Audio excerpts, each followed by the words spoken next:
বলতেছে আখবিরনি আনিল ইহসান, আপনি আমাকে ইহসানের ব্যাপারে বলেন, ইহসান কি জিনিস? নবীজি বললেন আন তা'বুদাল্লাহা কাআন্নাকা তারাহু ফাইন লাম তাকুন তারাহু ফাইন্নাহু ইয়ারাকা।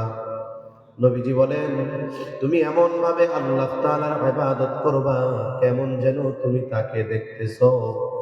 ফাইন লাম তাকুন তারাহু, আর যদি তুমি তাকে না দেখো, ফাইন্নাহু ইয়ারাকা, আল্লাহ তাআলা তোমাকে দেখতেছে।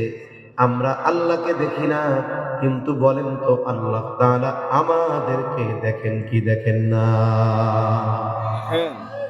আল্লাহ শুধু আলোতে দেখে কিন্তু রাতের বেলা দেখে না, এরকম সব সময় দেখে।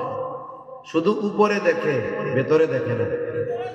তাই ভিতরে যা চিন্তা করি মুখ দিয়া কই নাই, এটা দুনিয়ার কোনো মানুষ আমার চিন্তার খবর জানবে? দুনিয়ার কোনো মেশিন আছে আমি যা মনে মনে ভাবতেছি এইটারে ফটোকপি করে বাইর করে আনবে? নাই। কিন্তু আমার আপনার ওই মনের অবস্থাটাও যে জানে তিনি কে? আল্লাহ। আমরা এই যে কথাটা যত জোরে বললাম যে সব আল্লাহ দেখে, এইটার প্রতি যদি বাস্তবেই আমাদের সবার বিশ্বাস থাকতো তাইলে আমাদের চরিত্র ফেরেশতাদের মতো হয়ে যেত। কিন্তু বাস্তবতা কি? আল্লাহ দেখে, মুখ দিয়া বলি, কিন্তু ওই পরিমাণ বিশ্বাস অন্তরে নাই। আমরা সিসি ক্যামেরায় দেখা ফেললো নাকি এটারে ভয় পাই, মুরব্বী আশেপাশের কেউ দেখা ফেললো কিনা ভয় পাই, মানুষ জেনে ফেললো কিনা ভয় পাই। কিন্তু আল্লাহর দেখাকে যেই পরিমাণ ভয় পাওয়া দরকার ওই পরিমাণ ভয় আমরা পাই না। যদি পাইতাম তাইলে সমাজের 90% মানুষ দ্বন্দ্ব হানাহানি এগুলো থেকে বেঁচে থাকতো, সব বুজুর্গ অলি অলি অলি হয়ে যেত একেবারে। তাহলে ইবাদত নয়, শুধু সর্বক্ষেত্রে আমার চিন্তা থাকবে আমি যদি ভালো কাজ করি, মন্দ কাজ করি, পাপের কাজ করি, একাকী করি, রাতে করি, দিনে করি, দরজা আটকায় করি, দুনিয়ার কেউ জানবে না, কিন্তু জানে কে? আল্লাহ। আমার একজন মানুষ দেখে ফেলতেছে, এটাকে আমি যেমন লজ্জা পাই, ওই পাপটা করার সময় মানুষ না দেখলেও দেখে কে? তাইলে ওই মানুষের চাইতে বেশি লজ্জা ভয় কাকে করতে হবে? আল্লাহ। 4 নম্বরে নবীজিকে প্রশ্ন করা হলো আখবিরনি আনিস সাআহ, আপনি আমাকে কিয়ামতের ব্যাপারে বলেন, কিয়ামত কখন হবে? এই প্রশ্নের জবাবে নবীজি জবাব দিলেন মাল মাসউলু আনহা বিআলামা মিনাস সাইল। নবীজি বলেন এই ব্যাপারে যাকে প্রশ্ন করা হয়েছে তিনি প্রশ্নকারীর চাইতে বেশি জানেন না। তার মানে কেমন যেন নবীজি সাল্লাল্লাহু আলাইহি ওয়াসাল্লাম বলতেছে, ও ভাই জিবরিল, কিয়ামত কখন সংঘটিত হবে আপনিও জানেন না, আমিও জানি না। এইবার জিবরাইল আলাইহিস সালাম বলেন, আপনি আমারে কিছু আলামতের কথা বলেন, কিয়ামতের আলামতের ব্যাপারে খবর দেন, বলেন। এই হাদিসে নবীজি সাল্লাল্লাহু আলাইহি ওয়াসাল্লাম কিয়ামতের 2টা আলামতের কথা বলেছে। কয়টা আলামত? 2টা। 1 নাম্বার নবীজি বলেন আনতালিদাল আমাতু রাব্বাতাহা, নবীজি বলেন দাসী তার মনিবকে প্রসব করবে, জন্ম দিবে। 2 নাম্বার নবীজি বলেন তুমি দেখতে পাইবা নগ্ন পদ বিশিষ্ট রাখালগুলো উঁচু উঁচু অট্টালিকা নির্মাণের প্রতিযোগিতা শুরু করবে। শব্দটা যদিও রাখাল, কিন্তু মুহাদ্দিসিনে কেরাম বলেন দেখবা যে কিছুদিন আগে খাওয়ার পরার কিছু ছিল না, তার উপার্জনের অথেন্টিক কোনো সোর্স নাই, না আছে ব্যবসা, না আছে চাকরি, না আছে বাপ দাদা, কিন্তু 5 বছর নয় যাইতে দেখবা এই লোক এক দলের পদ পাইয়া 5 বছর পরে 10 তলা বাড়ি করতেছে। খালি আছে না নাই? এগুলো হওয়ার কিয়ামতের আলামত। বলেন তো এই আলামতের বাকি আমাদের দেশে কি আছে? হয়ে গেছে। আরেকটা আলামত কি? দাসী তার মনিবকে জন্ম দিবে। এর দ্বারা উদ্দেশ্য কি? মুহাদ্দিসিনে কেরাম বলেন এর দ্বারা উদ্দেশ্য হইল যে সন্তান তার গর্ভধারণকারিণী মায়ের সাথে সর্বোচ্চ অসদাচরণ করবে, খারাপ ব্যবহার করবে। এর কয়েকটা ব্যাখ্যা আছে, একটা ব্যাখ্যা আপনাদের শুনাই। ইউরোপ আমেরিকাতে, যেখানে আমরা যাদের সভ্যতা, যাদের কালচার আমদানি করার জন্য চেষ্টা করি, অনেকে বলে ইসলাম দিয়ে, কোরআন সুন্নাহ দিয়ে উন্নতি অগ্রগতি সম্ভব না। বলে কি বলে না? বলে আমরা যদি উন্নতি অগ্রগতির শিখরে পৌঁছাতে যাই, আমাদেরকে পশ্চিমাদের কালচার অনুসরণ করতে হবে, ওয়েস্টার্ন কালচার আমাদের ধারণ করতে হবে, পশ্চিমা সংস্কৃতির প্রচার প্রসার করতে হবে। বলে পশ্চিমা সভ্যতা কালচার এত নিকৃষ্ট আর জঘন্য, ওদের এই বিষয়গুলো, কিছু বিষয় আছে যেটা মুখ দিয়ে উচ্চারণ করতেও ঘৃণা হয়। ওদের কালচার হলো এরকম, নারী আর পুরুষ যদি উভয়ের সম্মতি থাকে, সম্পর্কে যা হয় হোক, ছেলে মা হোক, ভাই বোন হোক, বাবা মেয়ে হোক, যদি সম্মতি থাকে, এরা জেনা ব্যভিচার করলে ওদের আইন বলে এটা অন্যায় নয়, নাউজুবিল্লাহ। বরং এরা একে অপরের ব্যাপারে বলে যে এটা তো ব্যাপার না, এটা সে আরো আমার চাহিদা পূরণ করছে। বলেন তো, এই ধরনের বিষয় আমাদের সমাজে মুসলমান বেনামাজি হতে পারে, সুন্নাত বিহীন হতে পারে, কিন্তু এই ধরনের পাপের কথা এটা কখনো কেউ চিন্তাও করে না। এ তো তাদের নিকৃষ্ট কালচারের একটা অংশ বললাম। মুসলিম সমাজে এই ধরনের নিকৃষ্ট বিষয়টা কেউ চিন্তাও করে না, কিন্তু আমাদের সমাজে মায়ের সাথে সর্বোচ্চ অসদাচরণ করে, খারাপ ব্যবহার করে, মাকে খাবার দেয় না, নিজে পাঁচতলা বাড়িতে থাকে, মারে রাইখা দিছে গোয়াল ঘরে, আছে না নাই? শহরে আরাম করে ফ্যামিলি নিয়ে আছে, গ্রামে মা খাবার পায় না, চিকিৎসা পায় না। এইরকম মা আর ওই ক্যারেক্টারওয়ালা সন্তান আছে না নাই? বলে খবরদার, খবরদার, মা বাবার সাথে অসৎ আচরণ করা যাবে না, কারণ মায়ের সাথে এই ধরনের খারাপ আচরণ এটা কিয়ামতের অন্যতম আলামত। মনে রাখতে হবে, আল্লাহ তাআলা কিছু পাপের শাস্তি বিলম্বে দেন, সব পাপের শাস্তি বিলম্বে দিবেন, তবে কিছু পাপের শাস্তি মরার আগে আল্লাহ দেওয়া শুরু করে। বলে যেই পাপের শাস্তি মরার আগে আল্লাহ দেওয়া শুরু করেন, সেটার মধ্যে অন্যতম হলো মা বাবার সাথে খারাপ আচরণ। কিয়ামতের একটা আলামত, মায়ের সাথে দাসীর মতো আচরণ করা। অনেক ছেলে আছে এরকম, শুনছি আর কি। মায়ে ছেলের বাসায় থাকে, মা তার বাবার বাড়ির সম্পদ এনে ছেলেকে লেখাপড়া শিখাইছে, ছেলে অনেক টাকা পয়সার মালিক, এখন বিল্ডিং আছে, সব আছে। বলে ওই বাসায়, ছেলের বাসায় মায়ের যদি কাজ করে খাবার জুটে, কাজ না করলে খাবার জুটে না। ঘর মুছা দিলে খাবার জুটে, কাপড় ধুয়ে দিলে খাবার জুটে। অসুস্থতা আর বার্ধক্যের কারণে যদি কাজ না করতে পারে, বলে ছেলের বাসায় কোন ছেলে, যেই ছেলের গর্ভে ধারণ করছে, কোন ছেলে, বলে তার লেখাপড়ার জন্য মা তার বাবার বাড়ির সম্পদ এনে ব্যয় করছে, ওই সন্তানের বাসায় কাজ না করলে তার খাবার জুটে না। কত বড় দুর্ভাগ্যের বিষয়। এজন্য খবরদার, আমরা মায়ের সাথে অসৎ আচরণ করব না, করি ইনশাআল্লাহ। কেউ যদি করে থাকেন গিয়া মাপ চাবেন, নাইলে দুনিয়া আখেরাত দুইটাই বরবাদ। তাহলে এই হাদিসটা বলার মূল উদ্দেশ্য হলো কিয়ামত কখন হবে নবীজিও জানেন না, ফেরেশতাও জানেন না, জিবরাইল আলাইহিস সালামও জানেন না। তবে হ্যাঁ, নবীজি সাল্লাল্লাহু আলাইহি ওয়াসাল্লাম কিয়ামতের আলামতগুলো আমাদের জানায় দিয়েছেন। আমি সেই আলামতওয়ালা একটা হাদিস আপনাদের খেদমতে পাঠ করেছি। নবীজি জানিয়ে দেন ৬টি বিষয়ের কথা। সাথে সাথে নবীজি বলেন, এই ৬টা বিষয় যতক্ষণ সংগঠিত না হবে, ততক্ষণ পর্যন্ত কিয়ামত সংগঠিত হবে না। কয়টা বিষয়? ৬টা বিষয়। অনেক লম্বা কথা হবে না ইনশাআল্লাহ। ১ নাম্বার, নবীজি বলেন, লা তাকুমুস সাআতু হাত্তা ইউকবাদাল ইলম। নবীজি বলেন, ততক্ষণ পর্যন্ত কিয়ামত সংগঠিত হবে না যতক্ষণ না ইলম উঠিয়ে না নেওয়া হবে। তার মানে কিয়ামতের আগে আল্লাহ তাআলা ইলম উঠায় নিয়ে যাবে। এই কথাটাকে কেন্দ্র করে গ্রামের মানুষ আগে বলতো আল্লাহ তাআলা কিয়ামতের আগে কোরআন হাদিস উঠায় নিয়ে যাবে। এরকম কথা আপনারা শুনছেন? বলতো আর কি। কোরআন হাদিস মূলত উঠিয়ে নেওয়া হবে না, কোরআনও থাকবে হাদিসও থাকবে, তবে ইলম উঠায় নেওয়া হবে। মূলত বিষয়টা হলো ইলমের উৎস কোরআন হাদিস, তবে আল্লাহ তাআলা ইলমের হেফাজত করেন উলামায়ে কেরাম আলেমদের মাধ্যমে।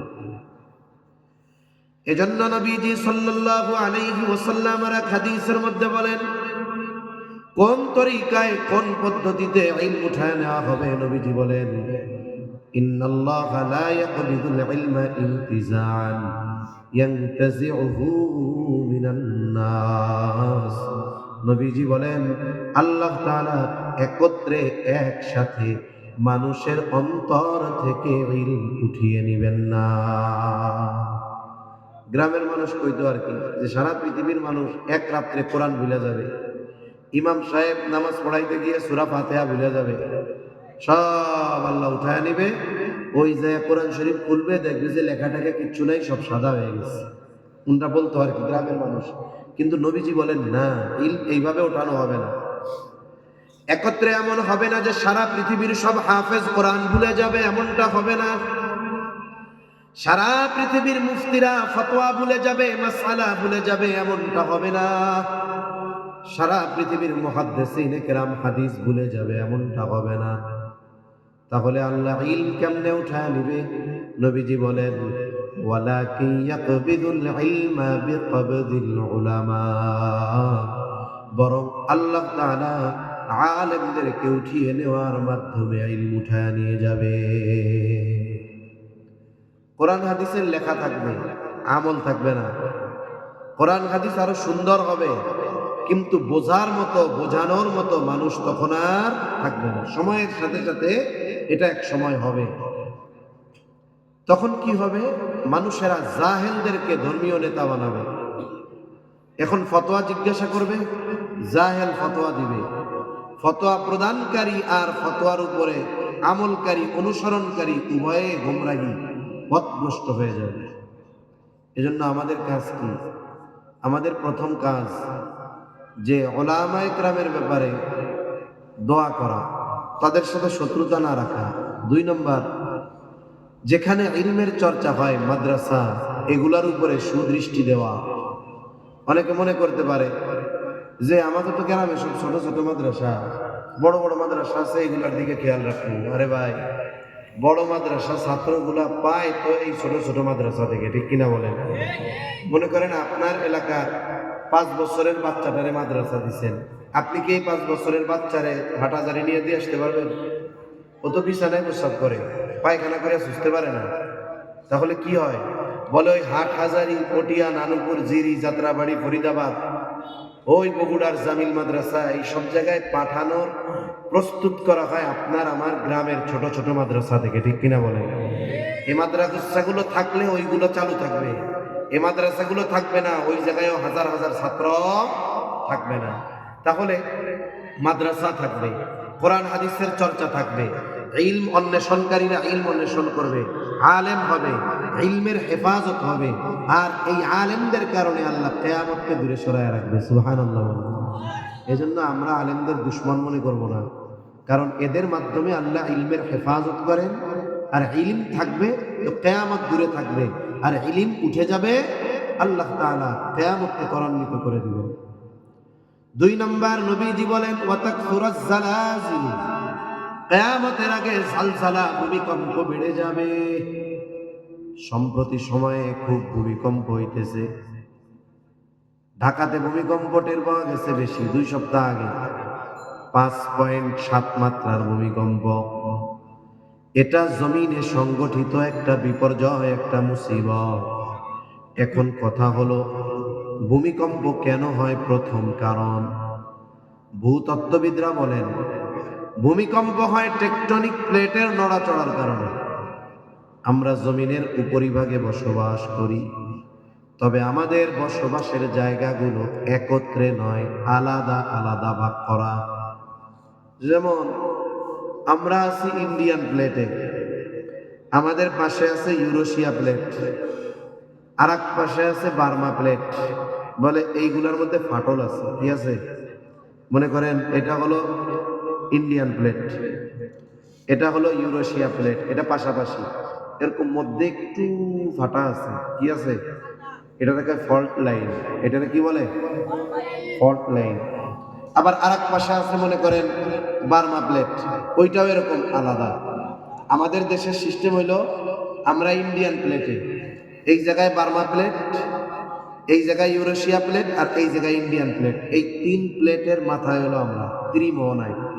এই জন্য আমাদের শুধু ভয় দেয় যে কোনো টাইমে 8 মাত্রার ভূমিকম্প হবে, ঢাকা শহর তছনছ হয়ে যাবে, ঠিক না? কেন হয়? বলে নড়াচড়ার কারণে ভূমিকম্প হয়, জমিনের নড়াচড়ার কারণে। প্লেট একটা একটারে চাপ দেয়, একটা একটার সাথে ধাক্কা লাগে, একটা একটার সাথে ঘষা লাগে। আর এই ভূমিকম্প এমন এক বিপর্যয়, এমন এক মুসিবত, এটা সংগঠিত হওয়ার 1 সেকেন্ড আগেও কেউ বলতে পারে না যে কত জোরে কাঁপুনি হবে। কথা বুঝলেন? ওটা ধাক্কা কত জোরে লাগবে, এটা 1 সেকেন্ড আগেও কেউ বলতে পারে না ভূমিকম্প হওয়া। এই জন্য ভূমিকম্প যখন হয় মানুষের প্রস্তুতি নেওয়ার কোনো সুযোগ থাকে না। কিন্তু এই যে মাঝে মধ্যে আপনারা তো এদিকে আছেন, বিশেষ করে উপকূলীয় অঞ্চলে অনেক সময় বড় বড় ঝড় হয়। ঝড় হওয়ার আগেই মাঝে মধ্যে আবহাওয়ার খবরে কি শুনেন যে ভারত মহাসাগরে এই ঘূর্ণিঝড়টি সৃষ্টি হয়েছে, ওখান থেকে ঘন্টায় 127 মাইল বেগে বঙ্গোপসাগরের উপকূলের দিকে ধেয়ে আসতেছে। আগামীকাল সকাল 6টা নাগাদ উপকূলে ঝড়টি আছড়ে পড়তে পারে। এখন কি করে? বলে উপকূলে বসবাসকারীদের 7 নম্বর বিপদ সংকেত দেখাতে বলা হয়েছে, সাথে সাথে উপকূলে অবস্থানকারী সবাইকে নিরাপদে সরিয়ে নেওয়া হয়েছে। তার মানে কি এখনো আসার বাকি আগামীকাল 6টা, আরো 8 ঘন্টা 10 ঘন্টা মনে করেন আছে। এর মধ্যে প্রস্তুতি নেওয়া যায়, সরায় নেওয়া যায়। স্যাটেলাইটের মাধ্যমে বাতাসের গতিবেগ আর দিক নির্ণয় করে মোটামুটি এই ধরনের ঘূর্ণিঝড়ের একটা পূর্বাভাস দেওয়া যায়। অনেক সময় আবার কি হয়, বাতাসের গতি ঘুরে যায়, আসার কথা ছিল বাংলাদেশে, চলে যায় এটা ইন্ডিয়ায়, যায় কি যায় না এরকম। কিন্তু ভূমিকম্পের ব্যাপারে 1 সেকেন্ড আগেও কেউ বলতে পারবে না যে এখন কয় মাত্রার ভূমিকম্প হবে। এখন কথা হলো এই ভূমিকম্প কেন হয়? ভূতত্ত্ববিদরা বলে জমিন নড়াচড়ার কারণে হয়, কিন্তু আমরা তো ইমানদার, আমরা শুধু এই কারণটুকু জেনেই সন্তুষ্ট নয়, বরং আমরা জানতে চাই এই ধরনের এমন বড় বিপর্যয় সংঘটিত হওয়ার কোনো কারণ কোরআন হাদিসে উল্লেখ আছে কিনা, ঠিক কিনা বলেন? কেন হয়? লম্বা কথা নয়, আল্লাহ বলেন ظهر الفساد في البر والبحر بما كسبت أيدي الناس। আল্লাহ তাআলা বলেন পানিতে স্থলে সংগঠিত সব ধরনের বিপর্যয় এটা মানুষের হাতের কামাই। পানিতে কি হয়? বলে জলোচ্ছ্বাস হয়, সিডার হয়, আয়লা হয়, লাইলা হয়, সুনামি হয়। স্থলে কি হয়? বলে ভূমিকম্প, ভূমিধস, অতিবৃষ্টি, অনাবৃষ্টি, অতি খরা। তাহলে এইগুলো হয় কেন? বলে এগুলো মূলত মানুষের হাতের কামাই, মূলত আমাদের পাপের কারণে এইগুলো হয়। আর আল্লাহ তাআলা বলেন লিয়ুযীকাহুম বা'দাল্লাযী আমিলু লাআল্লাহুম ইয়ারজিউন। এখন যদি কেউ মনে করে তাহলে ভূমিকম্প হয়েছে আমাদের পাপের কারণে, তাহলে যাক মোটামুটি পাপ মনে হয় মাফ হয়ে গেছে, না না। আল্লাহ তাআলা দুনিয়ায় আমরা যত পাপ করি ওই পাপের সমপরিমাণ শাস্তি আল্লাহ দেন না। আল্লাহ বলেন বা'দাল্লাযী আমিলু, আমরা যে আমলগুলো করি বা যে পাপ করি এই সামান্য পাপের শাস্তি দেওয়া হয়। যে পরিমাণ পাপ করি ওই পাপের পরিপূর্ণ শাস্তি না, দেওয়া হয় কি শাস্তি? কোন সামান্য শাস্তি। কি শাস্তি বলেন? সামান্য শাস্তি। এই সামান্য শাস্তিতে কি হয়? বলে তুরস্কে ভূমিকম্প হয়েছে, প্রায় 50,000-এর কাছাকাছি বিল্ডিং তছনছ হয়ে গেছে। কয়েক বছর আগে আফগানিস্তানে হয়েছে, হাজার হাজার মানুষ মারা গেছে। আমাদের বাংলাদেশে হয়েছে কি কাঁপুনি না যে 5.7 আমিটের হয়েছে। মনে হয়েছে যে এই যে ছাদটা পড়তেছে শেষ। তাহলে ভূমিকম্প হওয়ার কারণ কি বলেন? আমাদের পাপ। কি জোরে বলেন? ঘুম আসতেছে? যেমনি কইছেন তাদের তো মনে হইতেছে ঘুম আসতেছে। তাকবীর দেন, নারায়ে তাকবীর, নারায়ে তাকবীর, নারায়ে তাকবীর। মাশাআল্লাহ। হ্যাঁ, ঠিক আছে। ভূমিকম্প হয় তাহলে কেন বলেন? আমাদের পাপের কারণে। কিসের কারণে? পাপের কারণে ভূমিকম্প হয়। এখন আল্লাহ তাআলা পাপের শাস্তি কি পরিপূর্ণ দেন না অল্প দেন? একেবারে অল্প। এখন শাস্তি কেন দেন? আচ্ছা বলেন তো, যদি কারো ছেলে অন্যায় করে, বাপ তারে ওই অন্যায়ের কারণে শাস্তি দিছে, ছাত্র অন্যায় করেছে, শিক্ষক শাস্তি দিয়েছে, শাস্তি দেওয়ার উদ্দেশ্য ছাত্র বা সন্তানকে মেরে ফেলা নয়। উদ্দেশ্য কি? যেন এই অন্যায়টা সে আর না করে। এখন দেখা গেল শাস্তি দিছেন তো 6 দিন পরে অন্যায় তো কমে নাই, মাগার আরো বাড়ছে। এবার শাস্তি আপনি বেশি দিবেন না আগের চাইতে কম দিবেন? সত্যই তো। তাহলে আল্লাহ তাআলা কেন আমাদের শাস্তি দেন? বলে লিউযীকাহুম বা'দাল্লাযী আমিলু লাআল্লাহুম ইয়ারজিউন। আমাদের কিছু শাস্তি দেন, পাপের শাস্তি সামান্য একেবারে দেন, উদ্দেশ্য হলো লাআল্লাহুম ইয়ারজিউন, যাতে করে আমরা পাপের পথ থেকে আল্লাহর পথে ফিরে আসি, যাতে করে আমরা বাজার আর দোকানের পথ বাদ দিয়া মসজিদের পথে রওনা হই। আমরা যেন জাগতিক আড্ডা মজমায় না বসে দ্বীনি মজলিসে বসি। আপনারা একটু সত্য সত্য জবাব দিয়েন তো। 5.7 মাত্রার ভূমিকম্প হলো, বারবার ভূমিকম্পের ভয় দেখানো হয়। আপনাদের এলাকার মসজিদগুলাতে ফজরের নামাজ সহ অন্যান্য নামাজগুলাতে কি মুসল্লি আগের চাইতে 5 গুণ বেড়ে গেছে? বাড়ে নাই? তাহলে মসজিদে মুসল্লি বাড়ে নাই, চায়ের দোকানে কাস্টমার কমছে, সিনেমা হল বন্ধ হয় নাই, মদের বার বন্ধ হয় নাই, চায়ের দোকানে চালানো টেলিভিশন গুলাতে নাচ গান বন্ধ করে কোরআন তিলাওয়াত আর ওয়াজ চালানো হচ্ছে না। তার মানে বোঝা গেল আমাদের অবস্থা হলো এই রকম।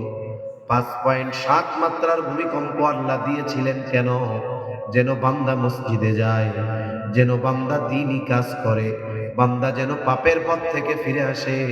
যেহেতু আপনারাই বলতেছেন আমাদের পরিবর্তন হয় নাই, বলেন তো অভিভাবক পাপ না ছাড়ার কারণে পরের বার শাস্তি বাড়ায় দিয়েছে, এখন আমরা যদি পাপ না ছাড়ি, মসজিদ মুখী না হই, তাহলে পরের বারের জন্য 7.5 মাত্রার ভূমিকম্পের জন্য তৈরি আপনারাই কইছেন অপরাধ ছাড়ে নাই, এই জন্য পরের বারের শাস্তি আরো কঠিন। এটাই বাস্তব। আমরা যদি পরিবর্তন না হই, সময়ের সাথে সাথে এই ভূমিকম্পের মাত্রা আরো বাড়তে থাকবে, কমবে। কিয়ামতের আগে এই ধরনের বড় বড় ভূমিকম্প আরো হবে। এর মূল কারণ হলো আমাদের পাপ। আল্লাহ আমাদের পাপ থেকে বেঁচে থাকার তৌফিক দান করেন। বুঝতে পারেন হুজুর, এই শাহজাদপুরের এই যে কয়জন মানুষ আমরা আছি, আমরা পাপ ছাড়লে কি জগতের ভূমিকম্প বন্ধ হয়ে যাব? হবে না। তবে বলেন তো, আমরা যদি পাপাচারে লিপ্ত থাকি, অবস্থায় যদি মৃত্যু চলে আসে, তাহলে এই মৃত্যুটা কি ভালো মৃত্যু হইল? আমরা পাপ ছাড়লাম, হয়তো ভূমিকম্প হলো, আমরাও শেষ হয়ে গেলাম, কিন্তু আল্লাহর কাছে কিয়ামতের দিন বলতে পারবো, আল্লাহ আমি আমার পাপ ছাড়তে পারছি, আমার পরিবারকে পাপ মুক্ত করতে পারছি, কিন্তু সবাই তো পাপ মুক্ত করার ক্ষমতা আমার ছিল না। আমি আমার সামর্থ্য অনুযায়ী পাপ থেকে বাঁচছি, আল্লাহ আপনি আমারে মাফ করে দেন। আশা করা যায় আল্লাহ মাফ করে দিবে, ঠিক কিনা বলেন? এজন্য আমরা পাপ থেকে বাঁচবো, নাইলে ভবিষ্যতের শাস্তি আরো কঠিন থেকে কঠিনতর হবে। 3 নাম্বার, নবীজি বলেন ওয়াতাকারাবাজ জামান, কিয়ামতের আগে সময় নিকটবর্তী হয়ে যাবে। আর এক হাদিসের মধ্যে আসছে কিয়ামতের দিন সময় নিকটবর্তী হয়ে যাবে। শেষ জামানায় এমনটা হবে, এক যুগকে মনে হবে 1 বছরের মতো, বছরকে মনে হবে মাসের মতো, মাসকে মনে হবে সপ্তাহের মতো, সপ্তাহকে মনে হবে দিনের মতো, দিনকে মনে হবে ঘন্টার মতো, ঘন্টাকে মনে হবে মিনিটের মতো, মিনিটকে মনে হবে আগুনের স্ফুলিঙ্গ তথা সেকেন্ডের মতো। এর ব্যাখ্যায় মুহাদ্দিসিনে কেরাম বলেন যে কিয়ামতের আগে আল্লাহ তাআলা সময় থেকে বরকত উঠায় নিয়ে যাবে। এক জুমা থেকে আরেক জুমা কেমন যেন তাড়াতাড়ি চলে আসবে, মনে হবে আরে এই তো একদিন আগে জুমা পড়লাম, আর একদিন পরে শুক্রবার চলে আসছে। হায়াত থেকে বরকত চলে যাচ্ছে। বরকত কেন যায়? জাস্টিস মুফতি তকি উসমানী দামাত বারকাতুহুমুল আলিয়া উনি সময়ের মূল্যায়ন নিয়ে বয়ান করে